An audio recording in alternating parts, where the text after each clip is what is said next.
Feld. Ah, tá Eu acho bom. que ele Já é iniciou. capelino. Esse telefone é capelino, tá? Já iniciou a gravação. Então é Então, velho, hoje, hein? o Livro dos Espíritos hoje, tá? Nós estamos falando sobre a infância, né? Para evitar problemas, fala para todo mundo que está sendo gravado e não vou pagar cachê. Está escrito aqui.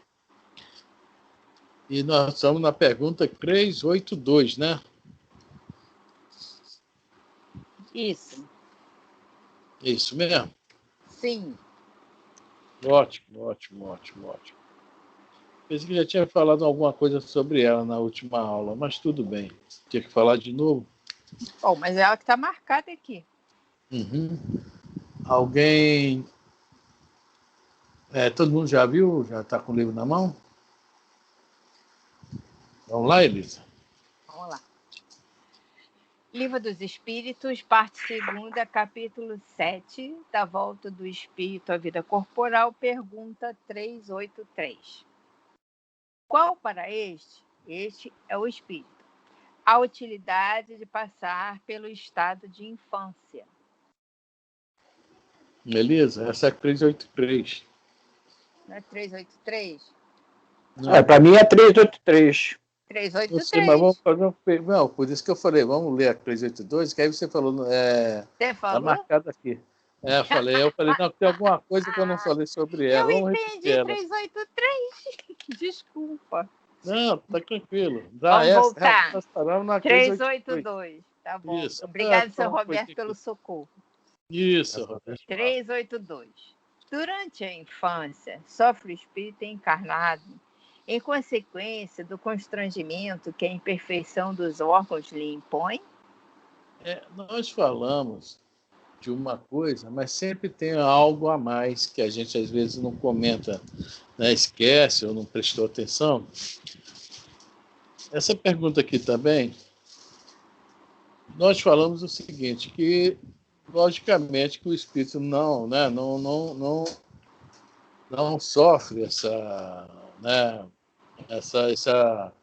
esse constrangimento cada imperfeição dos órgãos, que isso está na ordem natural das coisas. Isso é uma coisa bem natural. Nós encarnamos, né? Nós já sabemos não. No nosso automatismo de milhões e milhões de anos, desde os reinos mais baixos, isso já vem sendo automatizado, ou seja, já é uma coisa normal para nós. Por exemplo, quando nós vamos reencarnar, o feto, durante os primeiros meses, passa por todo o período nosso de outras eras. Né? O André Luiz, até no livro Missionário André Luiz, fala até que há um momento que nós parecemos ter um girino, digamos assim. Nós vamos passar por várias fases em momentos bem rápidos, tá? Onde o princípio espiritual passou, nós, princípio espiritual, passamos. Nós vamos repetir aquilo tudo rapidamente até chegar ao feto humano, da nossa forma atual. Nós vamos passar por diversas formas. Isso é uma coisa muito rápida mesmo. Então, isso tudo é automatizado na gente. Então, essa questão aqui que está falando esse constrangimento, ele não existe para nós. Tá? Mas eu estava olhando aqui sobre um outro lado, uma outra visão. Porque há um outro tipo de constrangimento de órgãos. É a deficiência. Muitas crianças nascem deficientes. Se é um braço, com a perna mais curta, cego. Nós sabemos disso. Né? O nosso mundo está cheio de espíritos que reencarnam assim. Mudando para esse assunto, essa nova visão dessa pergunta, digamos assim. Durante a infância, sofre o espírito encarnado em consequência do constrangimento que este tipo de imperfeição dos órgãos lhe impõe, ou seja, sofre a criança. Vamos pensar aí. O que é que vocês acham? A criança, o menininho que nasceu com Tá? O meu filho, quando estudava aqui no Nossa Senhora da Penha, tinha um garoto que tinha um problema nas duas mãos. Aí é interessante que mais de 20 anos depois foram se encontrar em uma faculdade, né? Ele já até casado e tal. Quer dizer, desculpa, vivendo a vida dele perfeitamente. Esqueci o nome dele. Nascido e criado aqui no pé da Igreja da Penha, ali naquela. É um garoto muito educado, uns pais muito bacanas. O que vocês me respondem? Esse constrangimento existe no início da infância até ele ser devidamente esclarecido com o passar do tempo. Ele vai desenvolvendo, talvez ele tome conhecimento de acordo com a orientação dos pais. Ele vai tomando conhecimento e vai deixando de lado esse constrangimento. Mas tem outros que a gente vê na televisão aí, crianças com problema de câncer, careca, e encara numa tranquilidade. Dá brinca, dá rir, tudo. Depende muito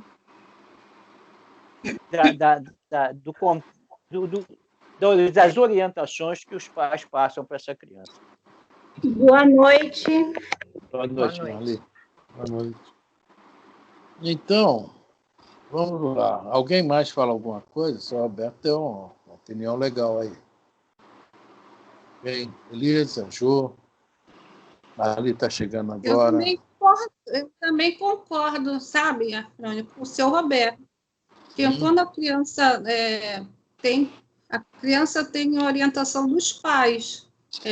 O constrangimento, ela vai ficar se ela não tiver orientação, mas se os pais derem a orientação necessária, eu acredito que ele não vai sentir tanto, não.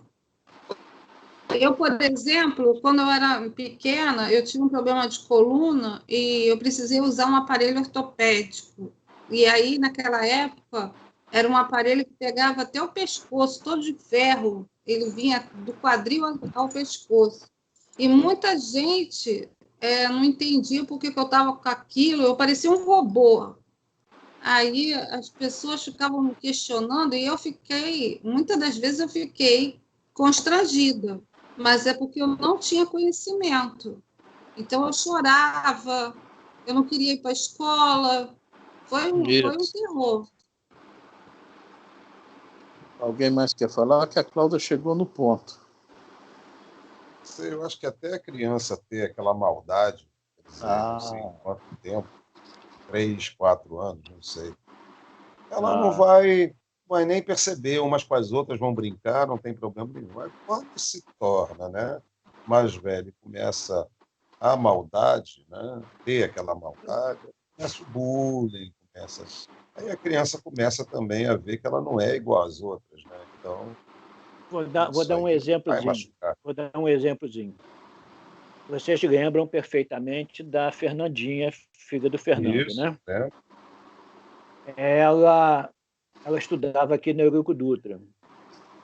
Quando ela chegava, os colegas de sala faziam questão de empurrar a cadeira de rodas dela pela rampa para colocar ela dentro da sala. Eles faziam essa questão. Então, ela na escola, ela não passou por esse constrangimento, porque os colegas aceitaram ela bem. Né? A aceitação também tem que vir dos outros. Sim, sim. Para libertar daquele constrangimento. Né? E as crianças, os colegas de sala faziam questão de empurrar a cadeira de roda dela e levar ela para a sala. É isso aí. Então, na realidade, a resposta continua igual. A resposta dessa pergunta, não. A criança não sente constrangimento nenhum. Ela foi preparada psicologicamente lá no mundo espiritual para isso. O espírito sabe que vai passar por essas dificuldades, mas o que a Cláudia falou aí, que ela se sentia constrangida, não queria estudar, não queria ir para a aula. Foi o que não aconteceu com a Fernandinha. Nós, infelizmente, somos nós que criamos o constrangimento. Tá? Hoje nós temos a palavra bullying, não é isso? Somos nós que criamos o bullying. A criança, veja bem, mesmo ela sabendo que ela é diferente, ela se aceita. O grande problema é a nossa sociedade que é inferiorizada, tá? Né? Não pensa, não tem o sentimento de empatia, esse é o nosso grande problema, para transformar essa deficiência em algo até agradável. Vê a questão da Fernandinha.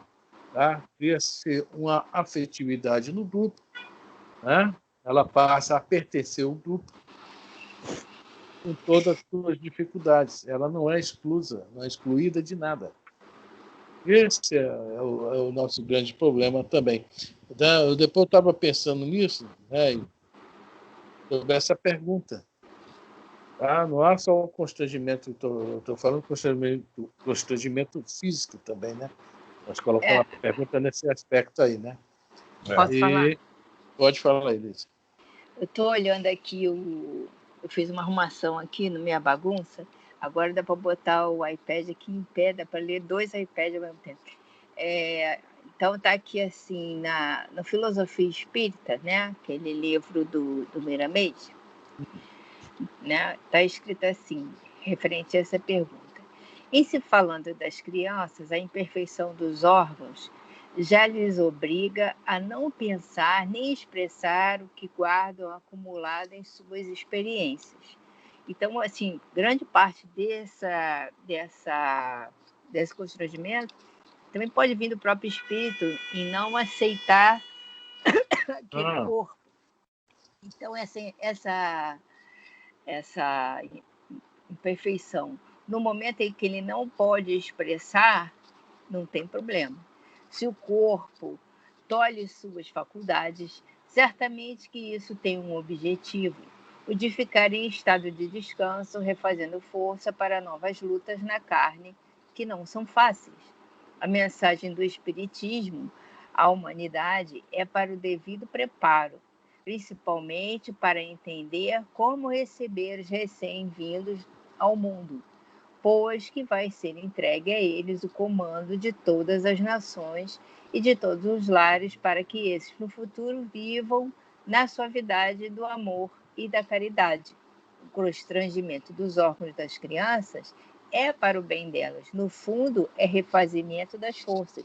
O soldado no fronte tem suas forças para reparar, tem suas horas para reparar o que perdeu nas lutas. A vida na terra é, pois, plena luta. E quem vence a si mesmo é o maior vencedor. Pois é. Então, o maior problema disso é o Miramês está falando aí, essa questão de nossa parte. Nós temos a doutrina espírita, nos preparando o quê? Esse assunto que nós estamos falando aqui é justamente uma preparação que, para a partir de agora, a gente comece a prestar atenção nisso. Não sei como... eu não sei, vou passar a prestar atenção nisso agora. Nem me lembro qual é a minha reação perante alguns casos, mas a maior parte das vezes a minha reação talvez seja de indiferença. E agora eu vou procurar me corrigir e me tornar, né, assim, estar alerta quanto a isso. Não vou ter mais filhos nessa vida, tudo bem, mas o meu vizinho vai ter, não, outro, é neto, sei lá. Então, a gente tem que estar preparado para atender essa demanda, que sempre existiu. Sempre existiu. O meu prédio... Precisamos observar que, por exemplo, uma criança Down, ela não é arrumada convenientemente em roupa. Ela não anda arrumada direitinho conforme anda uma criança no seu estado normal. Você pode ver que poucas são as crianças Down que elas vivem arrumadinhas direitinho, com roupas arrumadinhas direitinho.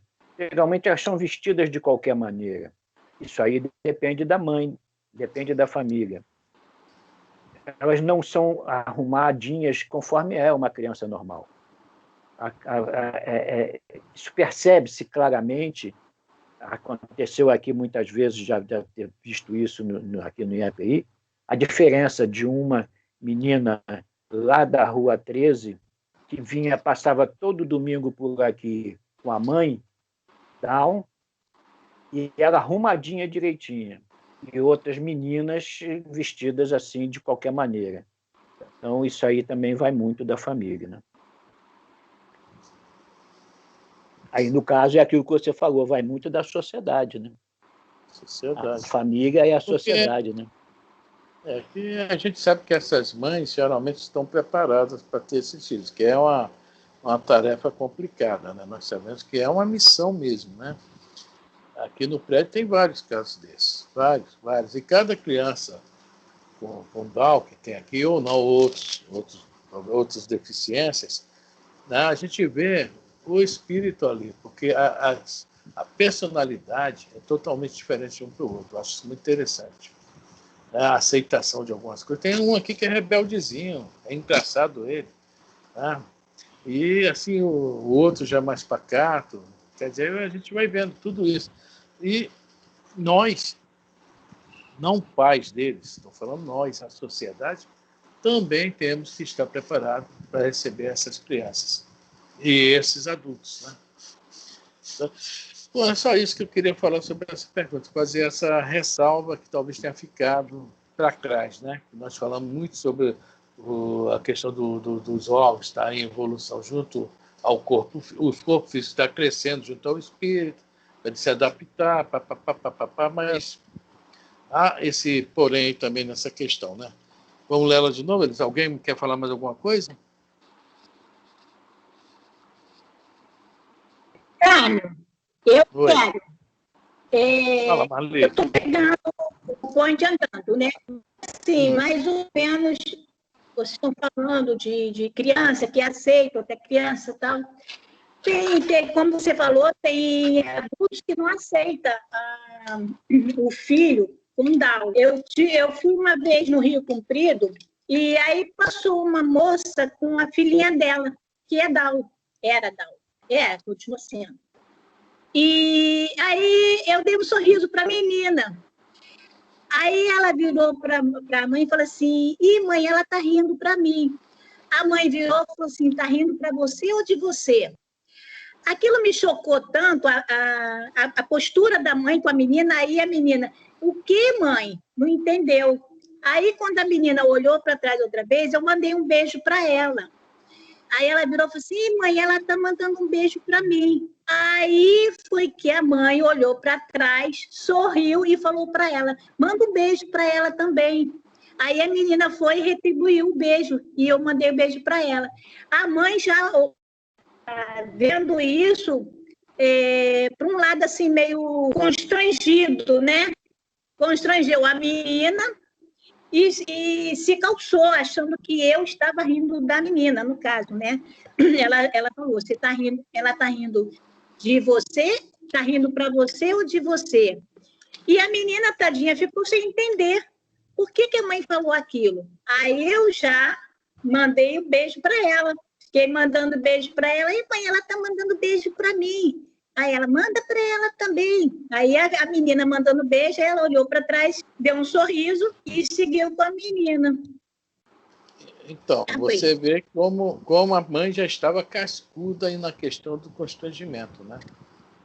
Então, a falta de preparo da sociedade.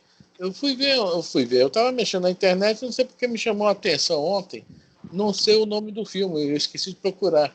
Você que é um garoto cego num vestiário de uma escola americana, os outros vêm em maior silêncio para ficar brincando com ele, tirar as coisas do lugar, né? Que eles viam que o cego colocava a coisa no lugar, né? E depois volta ao mesmo lugar e pega, assim que eles vão marcando mais ou menos, né? Dentro daquelas condições dele. Só que um deles gravou, foi onde se deram mal. Aí ainda fizeram, empurrar o garoto, depois quando o garoto descobriu que tinha mais alguém ali, aquelas coisas perversas que a gente vê muito em filmes, né? E que coisa acontece. De americano, né? Aí depois até foi legal que uma pessoa entregou, né? a diretora falou, isso aí que você fez, além de ser perversidade, crueldade, é um crime hediondo. Falou legal com ele assim, você me dê esse celular, quero essa filmagem, eu não sei o que farei ainda contigo. Aí o cara ficou até meio, não, adolescente, né?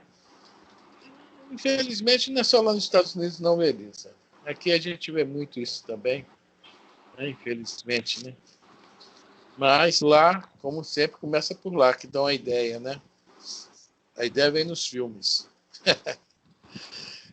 Vamos lá, então? Alguém quer falar mais alguma coisa? Você vê, eu não sou criança, né? Já estou bem velhinha até. Muitos cabelos brancos. Mas constrangimento é o meu nome. Entendeu? Porque é realmente muito difícil disfarçar as minhas imperfeições na atual conjuntura. Então, eu percebo quando eu, por exemplo, vou no shopping com a Cristina, vou muito no shopping com a Cristina, porque não estou podendo andar sozinha mais. Então, quando a gente está andando, primeiro que anda de braço dado, de mão dada, né? As pessoas ficam olhando. Mas como nós somos muito parecidos, acredito que as almas não achem nada demais. Mas eu percebo o olhar das pessoas na minha direção, pelas minhas dificuldades, pelo tratamento que ela me dá, entendeu? Eu tento levar a coisa encarando de uma forma melhor possível. Mas eu paro para pensar assim, uma criança que não vê maldade, as pessoas vão querer julgar, né? Aquela coisa, por que Deus fez isso com essa criança? Por que ele está passando por isso? E por quê? Mas a criança, você pode ver um cadeirante criança, que ele cresce cadeirante, não sei quando ele fica adolescente, porque eu não conheço nunca um adolescente cadeirante. Eu já conheci criança cadeirante e adulto cadeirante. Adolescente eu ainda não conheci. Mas você vê que quando o cara fica cadeirante depois de adulto, muitas vezes ele se revolta antes de cair a ficha, de seguir em frente do jeito que está. E muitas vezes, algumas vezes, ele para e pensa assim, não, eu tive a bênção de poder continuar mesmo estando assim. E a criança não, ela está assim e ela vai descobrindo meios de sobreviver assim, até quando for preciso que ela esteja entre nós. Então, assim, número de cadeirantes revoltados que já nasceram e já desde criança ficaram cadeirantes é menor, né, do que aqueles que viraram cadeirantes já depois de terem vivido a vida normal, né?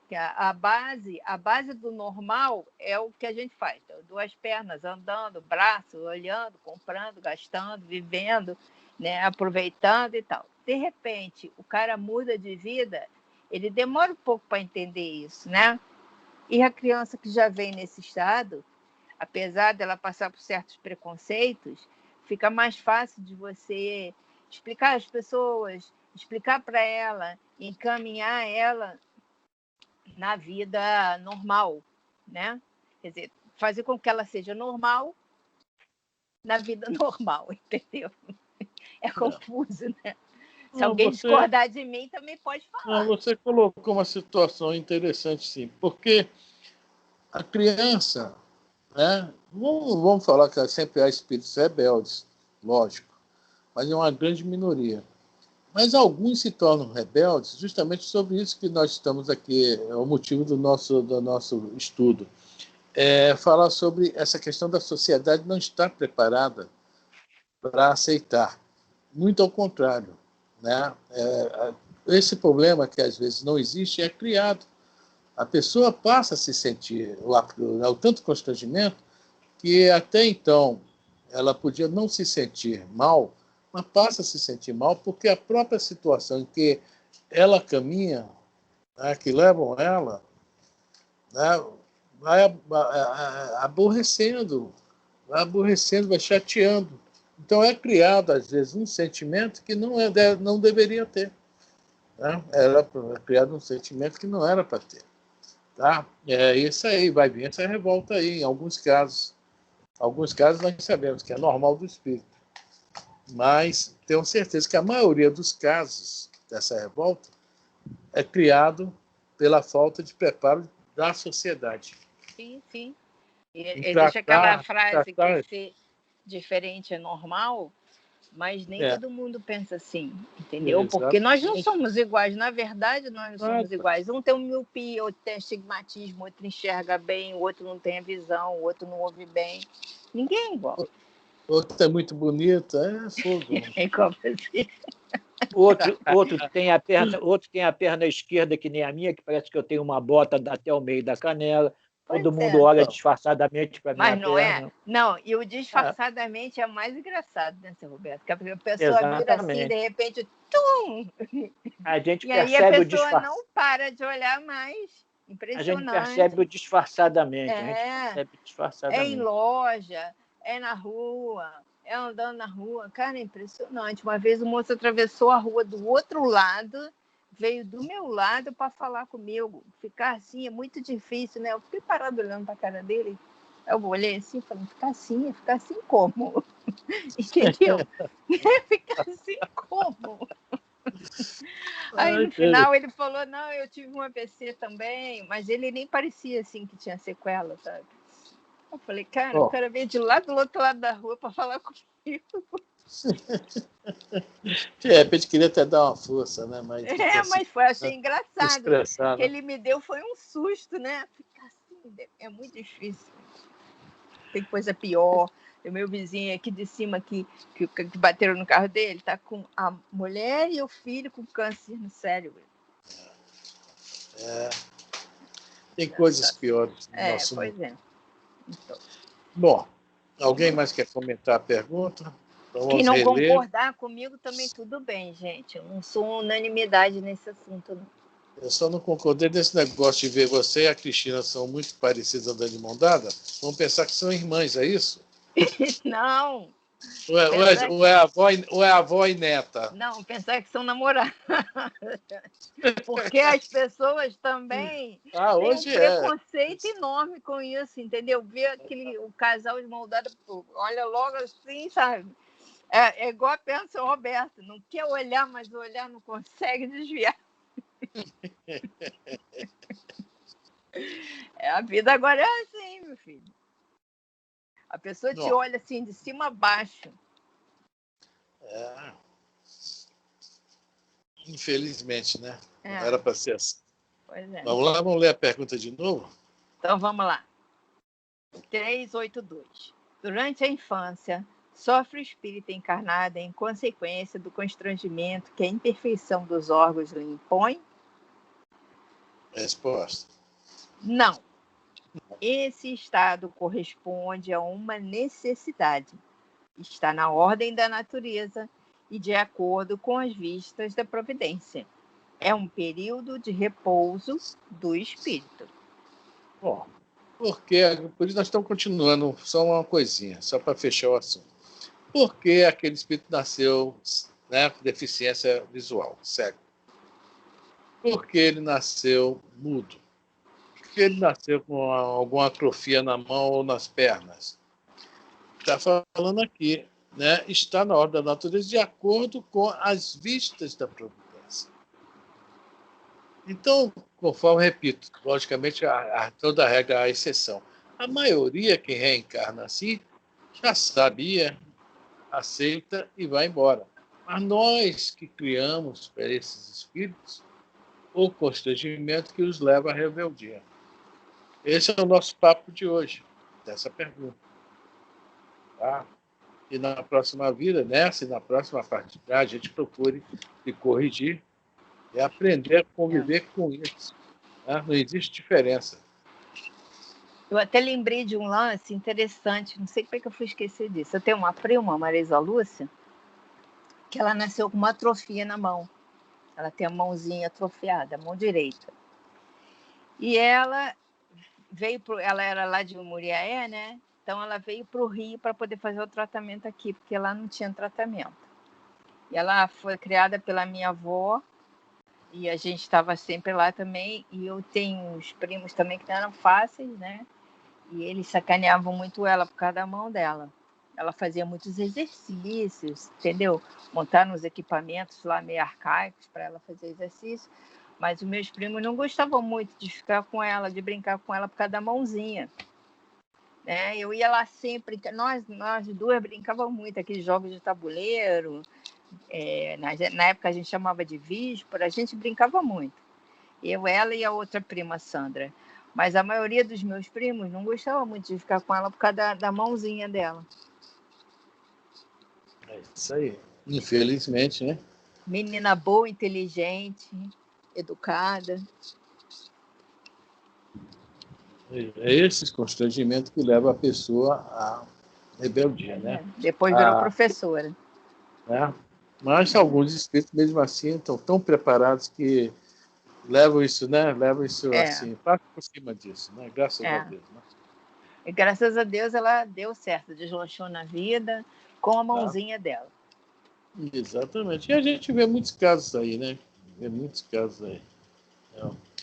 Bom, então a 382, alguém quer comentar mais alguma coisa? Que veja bem, semana passada já tinha sido feito um outro comentário de outra forma, tá? Quem quiser, não tiver assistido semana passada, tá lá no YouTube, tá? Essa aqui foi uma outra interpretação, ok?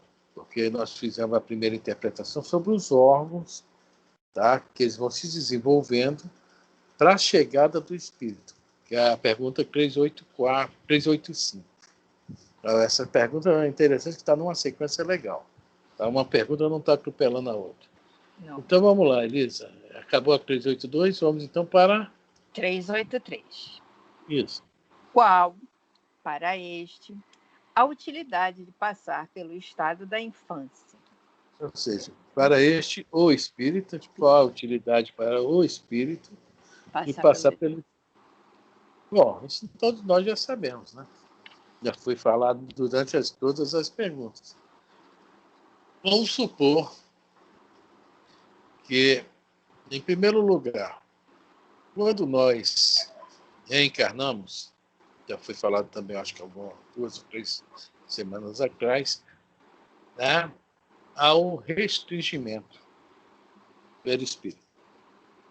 Nós praticamente não, esse perispírito que nós temos atual, ele é desfeito e é criado, assim, não vou falar totalmente desfeito, vamos virar um ovoide, né?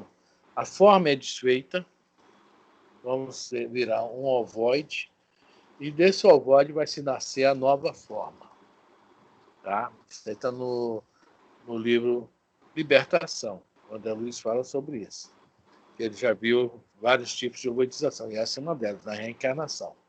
Então, o que acontece? Tudo que nós tivemos nas vidas anteriores está gravado. Está gravado, tá? Dentro de uma caixinha de DVD e CD que nós temos na mente, tá? Num corpo chamado corpo mental. Está lá gravado. Mas só que essas gravações pertenceram a várias personalidades diferentes, a vários cérebros. É um espírito só? Mas ali está toda a sua base, toda a sua passagem.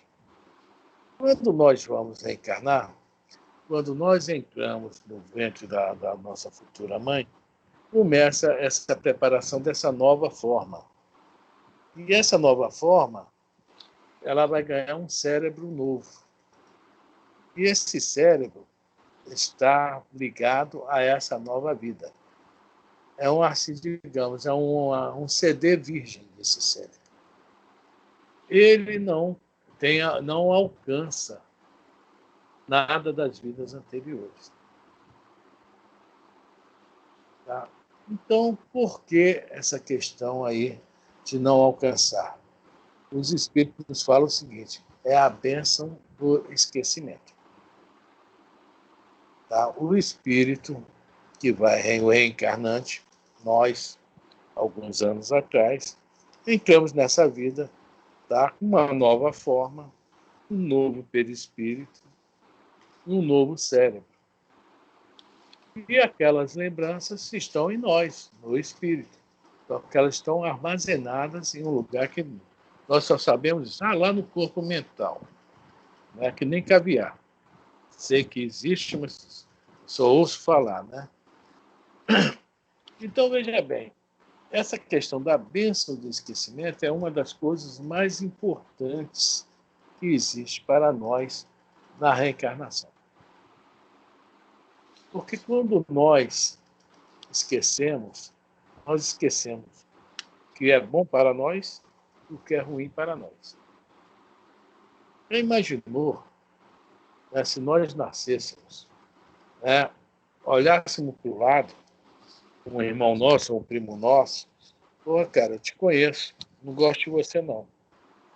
Quero... E ali ia começar a confusão. É isso? O nenenzinho já dando tapa no outro, neném? Imagina. Imagina, né? E aí vai, as nossas manias, nossos vícios, nossas imperfeições, né? Então, essa bênção do esquecimento é justamente para tudo isso, para que a gente possa, durante essa fase que nós chamamos de infância, pegar informações, nos encher de informações para dar que essas informações, quando o espírito realmente chegar a encarnar, ele vai deixar, através das suas tendências, aparecer o que ele era. Mas as novas informações estão aí justamente para isso, para combater aqueles vícios, aquelas imperfeições, aquelas manias que nós tínhamos. Né? A pessoa que bebia, muito bem, cresce numa família que ninguém bebe, vê as pessoas um aconselhando o outro, não, beber para quê? De vez em quando no Natal tudo bem. Eu não estou criticando quem bebe, não, pelo amor de Deus, tá? Só estou dando um exemplo. Tá? Pode ser que alguém aí queira daqui a pouco tomar uma, não é problema meu, não. Aí o que acontece? Quando ele chegar à idade de sair com os colegas e ver aquilo ali, tal, ele já teve as informações que ele precisava. Ele pode seguir as informações que precisava ou não. Mas ele já sabe os malefícios da bebida. Isso é um exemplo que eu estou dando. Tá? Pode ser que também é um espírito que não gostava de estudar. Vai nascendo numa família, que o pessoal gosta de estudar. Colocar, aí tu vê que ele é amarrado, não quer ir para a aula e tal. Mas no futuro, ele vai ver o bem que foi feito para ele isso aí. Então, esse período da infância, essa fase do esquecimento com o período da infância, tá? É a misericórdia divina funcionando em nós. Nos preparando para que nessa vida nós tenhamos mais sucesso que nas anteriores. É isso que serve esse período da infância. Por que essa infância é longa? Né? A infância lá naquela revista espírita, Elisa, o Mozart fala que a infância lá é rápida, lá em Júpiter. Que eles já estão moralmente mais evoluídos, precisam de um período tão longo de infância igual o nosso. Mas a nossa infância é longa justamente por isso. E nós precisamos de muita informação, muito puxão de orelha, muito castigo, muita palmatória da Lourdinha, né? A Lourdinha agora não tem mais palmatória, caixa de maquiagem. A caixa de maquiagem. Pois é, nós precisamos desse tempo longo, justamente porque a gente absorver essas informações novas para a gente, para depois, na hora do entrelace, a gente ter já bagagem para a escolha, que a nossa bagagem que vem anterior geralmente não é boa. É uma bagagemzinha ruim. A gente já pode se desfazer de alguma coisa daquela com as novas informações. Então é isso aí que está pegando. O Kardec pergunta, então, para este, como é a pergunta, Eli? Fran. Fala, cara. Eu acho que a infância já foi mais longa. Eu acho que o nosso período anterior, acho que a criança tinha uma infância um pouco mais longa. Hoje essa infância já não é tão longa. Acho que de 12 anos, 11 anos, você já vê gente trabalhar, fazer alguma coisa, ou sei lá, né? Já com uma percepção da vida melhor, já querendo fazer um segundo, já pensando em fazer alguma coisa no segundo grau, já, entendeu? Eu acho que a infância era mais longa. Não posso estar errado, mas eu Não, acho você que não é. está errado não, Zé. Porque, olha só, o que acontece? Nós estamos nessa transição planetária. As informações estão dobrando. 2 anos, no máximo 3 anos, Sim. dobrando de quantidade. E nós estamos acompanhando isso aí. Quer dizer, nós que eu falo, as crianças que estão, as novas gerações. Então, se Sim, eles estão sim. acompanhando essa velocidade, né, também já estão com essa capacidade, né, de acompanhar. Nós, talvez, a nossa época foi o final daquela infância, vamos falar, romântica. Né? É Final, isso. Pode é ser. isso? A Uhum. brincadeira sem maldade, do queimado. Exatamente. Hoje não Né? tem mais isso. Não tem mais nada disso. Uma vez eu fui falar lá no centro sobre a questão de brincar de roda, uma pessoa lá se revoltou que eu falei, ninguém mais brinca disso. Ah, para quê? Mas é a realidade que pouca gente ainda faz isso, né? Essas coisas É. passadas, né? Que nós vivemos e Muito somos raro. felizes, lembramos disso, né? A pergunta de hoje é: alguém aí Sim, sim. morreu porque engoliu um chiclete? Não. Hein? Eu estou aqui. É a pergunta de hoje. Eu Já que estou você tocou aqui. nesse assunto, Engoli né, muito Zé? chiclete. Viu só? Tá entendendo? Li Hoje, vários. hoje ninguém Chiclete, nem liga para bala isso, né? toffee. A gente era onda ficar mascando chiclete, que era uma coisa mais simples. Talvez seja por isso que nós éramos bem felizes, né? Então, a infância de hoje Exatamente. realmente é mais rápida, né? As meninas se tornam moças mais rápidas, né? Também. A gente está vendo tudo isso acontecer. Mas eu acho que é a própria mudança do planeta, ou seja, os nossos corpos também vão As acompanhar isso. meninas se tornam mãe mais fácil, mais rápido. Hoje em Também. dia ela não tem nem adolescência, ela se torna mãe logo, logo. Entrou na aborrecência, já está com um nenenzinho nos braços. A tiracolo, né? Imagina, Marlice, a gente Exatamente. com 13 anos imaginava ser mãe. Oxe, o pai via com a correia, né? Pois Tá pensando aí? Não, é ruim. Tem que ver o estudo. E lepte de correada. Namoro, só for para casar. Antigamente é assim, né? Agora, menina é picante, também picante. Aí pensa que dá com picante. Não, já tem outro, já é outro picante. Eu tenho uma turma que ela, com 15 anos, aliás, 14 anos, ela engravidou. Ela teve que parar os estudos, porque os coleguinhas ficaram encarnando na barriga dela, estava crescendo, ela parou os estudos por causa da gravidez. 14 anos.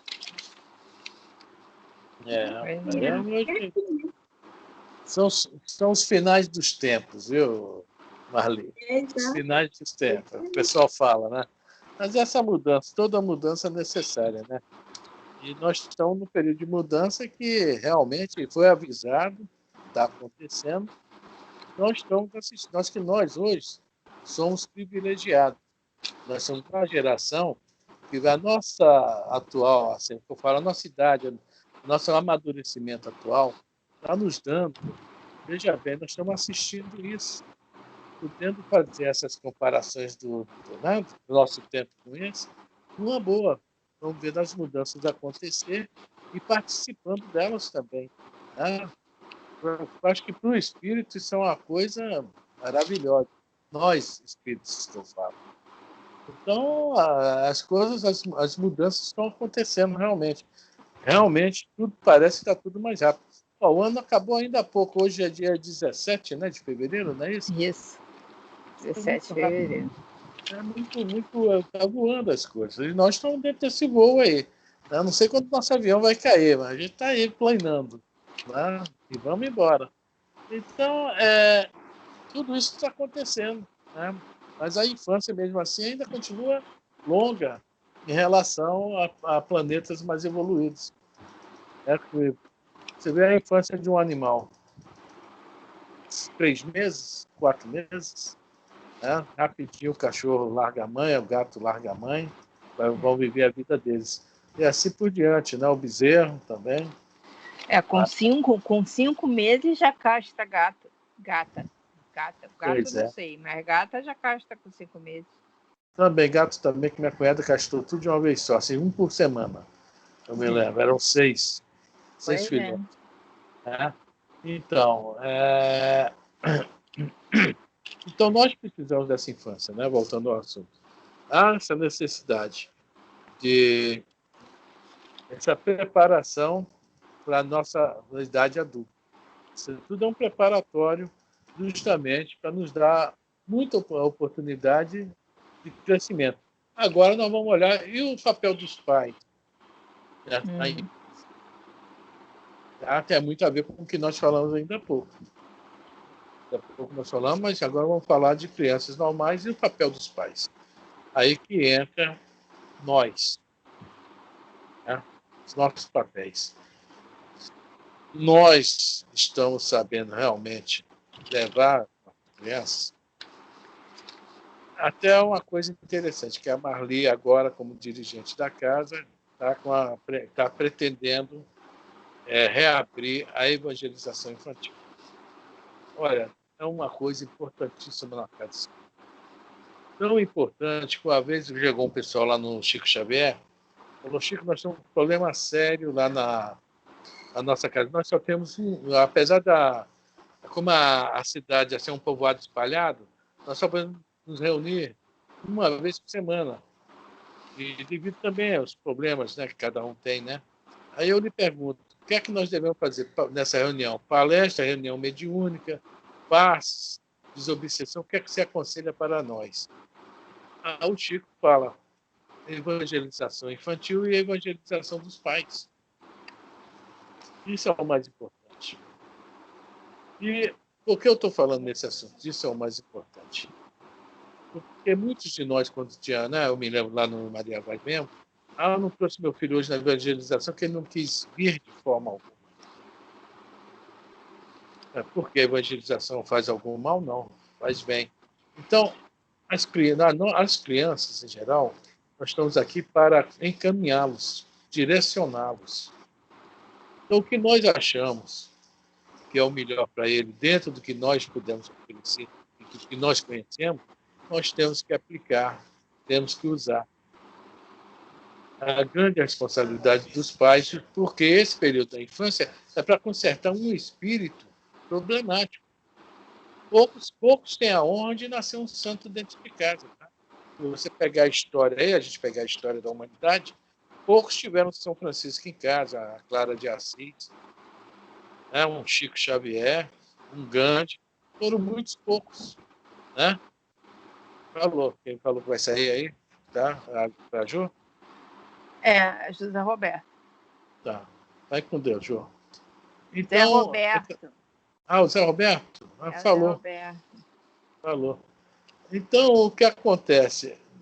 Nós estamos aqui vendo que a infância é necessária não somente para o filho, mas também para os pais, essa fase da infância. E como nós aprendemos com isso, hein, gente?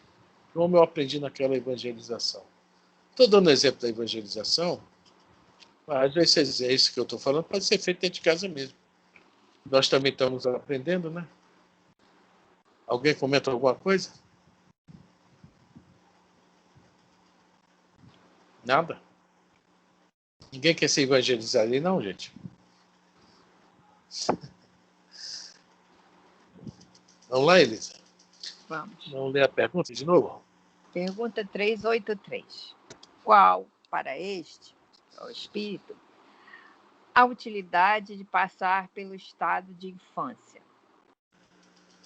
Encarnado, com o objetivo de aperfeiçoar-se, o espírito, durante esse período, é mais acessível às impressões que recebe, capazes de lhe auxiliarem o adiantamento, para o que devem contribuir os incumbidos de educá-lo.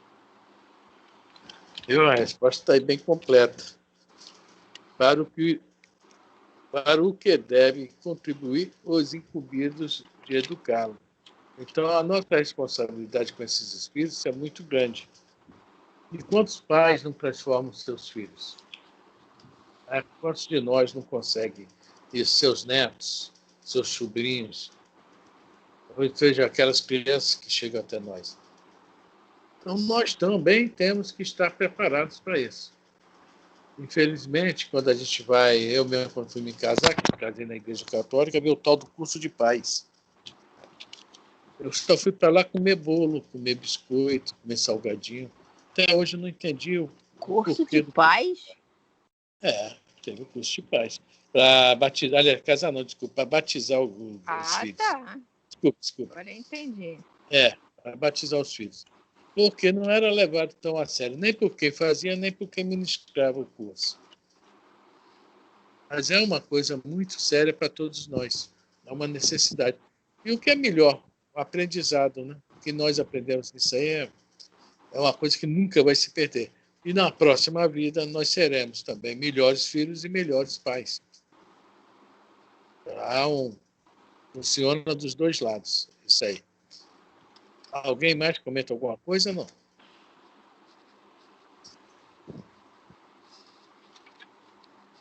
Ninguém. Está todo mundo calado hoje. Miramês fala no final da elucidação da pergunta 383 que a equidade do adulto é a prova de paz no coração. Se os pais se entregam ao vício, estão mandando seus filhos fazer o mesmo. Se roubam, estão estimulando seus filhos a copiarem o erro. Se mentem, estão falando aos corações dos filhos para fazer o que não deve ser feito. Nesse raciocínio, podemos avaliar a influência que temos junto daqueles que Deus nos confiou para educar. Como criança, a sensibilidade se encontra aflorada. Meditemos sobre o que deve ser entregue a eles pelo exemplo da vida. Tá aí uma grande definição, né? O exemplo. O exemplo. Nós, pais, temos que trabalhar muito com o exemplo, né? É a palavra certa aí para isso tudo, para resumir tudo isso aí. O exemplo que nós vamos dar. Porque é aquela velha história, né? O telefone toca. Filho, nunca minta, nunca falte com a verdade. O telefone toca. E aí quem é? Pai, é o fulano. Diz que eu não estou.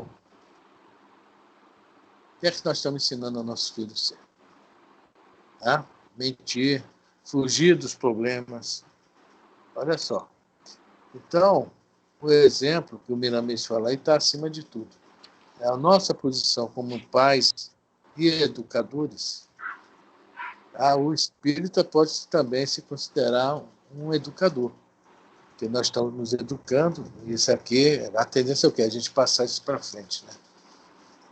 Nós, espíritas, temos muita obrigação de observar isso. Então, somos olhados por todos os lados.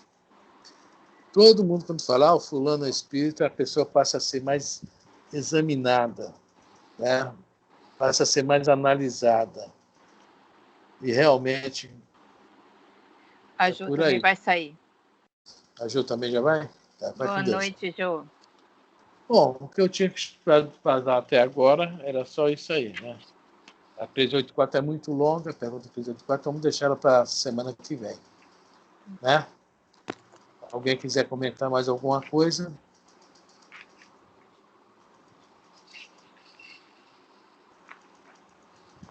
Nada? Ninguém?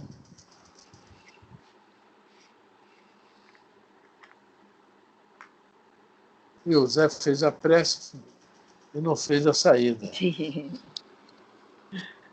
vai fazer a prece da saída agora? O Zé teve que sair, né? Então vamos parar por aqui, tá? Porque a outra pergunta, faltam só 4 minutos, e a outra pergunta é muito longa. É o fechamento. Não, a outra não. E a outra era pequena, mas tudo bem. Fica para a semana que vem. Por que o choro é a primeira manifestação da criança nascer? Querem fazer essa pergunta? Uns 10 minutos. O pessoal que sabe aí, por mim.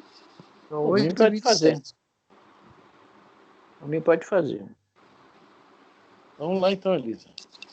Vamos lá. Aliás, tem a primeira estrofe aqui primeiro parágrafo da observação do Guimarães é muito interessante, bem poético, eu vou ler para você. Por que é o choro a primeira manifestação da criança ao nascer? Por quê? Por quê? Posso ler? Pode, ué. A primeira manifestação da criança no mundo ao nascer é realmente o choro, para dizer aos pais que está junto deles.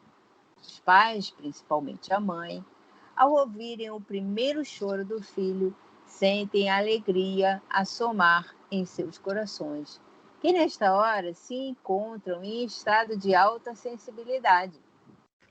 Os desencarnados que ali se encontram batem palmas energéticas de alegria igualmente. E a criança renova suas forças com as lágrimas em profusão. Até aqueles que assistem à mãe sentem um estado de bem-estar ao ouvir a música do espírito que vem à luz da vida. Achei extremamente poético. Podem não concordar comigo. Eu lembro os livros que a gente lê, quando vai reencarnar alguém, vem aquela turma toda para receber, né? É muito legal mesmo, né? Mas, bom, vamos deixar essa pergunta para depois, que eu não vou falar aqui, você vai passar de 10 minutos, Elisa. Né? Vou falar só uma coisa. Tem 40 crianças chorando. Tinha 40 crianças chorando, Elisa. A Cristina também chorava no meio. A pergunta é, você conseguia saber que a Cristina estava chorando no meio dos 40? Que tinha Cristina chorando no meio dos 40? 40 crianças chorando numa sala. Ah. A Cristina também estava. Você conseguia? Isso é problema. Isso é problema de matemática. Se eu conseguia saber que ela estava chorando? Sim. Eu acredito que sim. Eu acredito que sim, porque você consegue identificar o choro do seu filho. Então, essa é a resposta da pergunta, tá? O choro da criança. É justamente essa ligação afetiva que começa aí. O ser indefeso com aquele que já está aqui, né, se julga preparado, né? Então, essa questão do choro aí, a gente vai comentar mais alguma coisa, mas é importantíssimo, porque também essa fragilidade aparente, né, vai unir mais esses espíritos. Podem ser inimigos do passado. Pode ter tido a rejeição da mãe durante todo, como é que se fala, o período de gravidez. Mas no choro, as coisas começam a modificar.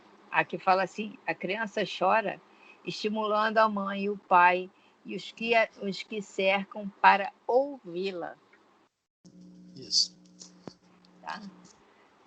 Muito então, legal. Ela chora para chamar a atenção e as pessoas ouvirem e identificarem. É engraçado que quando as gatinhas vieram aqui para casa, elas eram bem pequenininhas, cabiam na palma da mão. O rabinho era um dedinho mindinho. E o gatinho pequeno ia tudo assim, né? Miu, miu, miu, tudo igual. Mas havia uma diferença. E eu identificava a diferença. É essa que está miando, é aquela que está miando. É muito engraçado isso, né? Você acostuma com aquela diferença entre os bichinhos. Cria realmente uma afetividade que transforma você numa pessoa que consegue discernir quem é. São os laços que ali se firmam mesmo. Né? E é diferente o choro de uma criança. A gente pensa que toda criança chora igual. Tem um bebezinho no prédio aqui do lado. Eu não sei, nunca vi, mas eu tenho certeza que é um menino. Pelo choro. Tá vendo? Tenho certeza que é um menino. Aí. Essa questão do choro, a gente vai conversar um pouco sobre ela, mas a questão do choro é muito profunda. Tá? Nem sei onde é que está.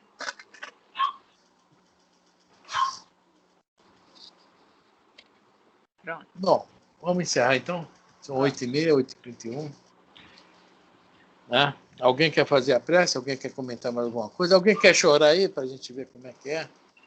Hoje não estou com vontade de chorar, não. Eu choro muito. A Frane, eu choro muito. Qualquer coisa é motivo para chorar, se tratando de mim. Mas hoje eu não estou com vontade de chorar. E eu não sou atriz de novela para chorar sem vontade. Graças a Deus, né? Se eu for chorar, vou Gostou chorar. Da resposta? no desenho animado do Mickey, o João Bafo de Onça. Boa! Eu vou até desligar a gravação que já estou falando bobagem aqui.